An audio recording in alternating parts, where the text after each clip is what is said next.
That's what you live for. I mean, that's the juice right there. The prep is where the character's made.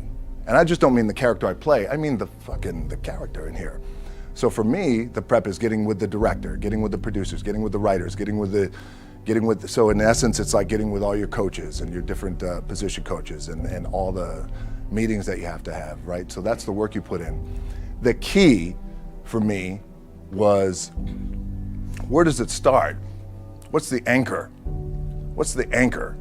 So I could have all these ambitions and you guys have all these ambitions, which is great. It's important. I'll play this role, you'll play that role. I'll execute this thing and it'll come out this summer. You guys will execute this thing during the summer, right? When it's time to really put in a lot more work. But the key with me is just always finding what the anchor is. And the fucking anchor is getting up at 4 o'clock in the morning every day before anybody else and grounding my thought process is in the no one will outwork me. No one. I love and I respect you guys. You motherfuckers won't outwork me. All starts with this. 2 hands, putting in the work. The anchor for me has always been the work in terms of the weight room training. So when I first started wrestling, I was 6 years old, rolling on the mats with my dad. My old man, a lot of you guys will know this. Yeah, Rocky Johnson. My old man was Rocky Johnson. He was the first black WWF at that time. First black WWE tag team champions with Tony Atlas back in 1983. My uncles were wild Samoans. I come from a long line of pro wrestlers.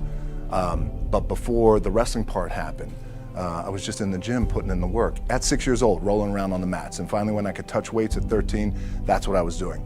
But the weight part for me and the gym part has always been, has to be the anchor. Look, at the end of the day, like again, it's the kind of stuff that I talked about at top is I have to hold on to my dad in his pickup truck came down 4 o'clock in the morning, picked me up in Miami from Tampa. We lived in a little shitty apartment in Tampa. He drove down in his little pickup truck to Miami to get me when I was cut from the CFL. I was driving up I-75. I don't know if you guys are from Florida, any of you guys, if you know, I-75 is like, especially down in Florida, Alligator Alley. I'll never forget it. It's 4 o'clock in the morning. And I thought, well, fuck. I leave home like you guys left home. I'm ready to tackle the world, to get after it, achieve my dreams and goals. Fucking crushed by 22, 23 years old. Now I gotta move back in with my mom and dad. I played on great teams though. Wait a second, this is not supposed to be my future. I'm supposed to be in the NFL right now. I'm supposed to be making a lot of coin and buying my parents shit, buying me shit, taking care of my wife, but it never happened.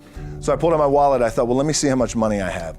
I opened it up, I had a 5, a 1, and change. I'm not fucking around, well, at least I rounded up to $7.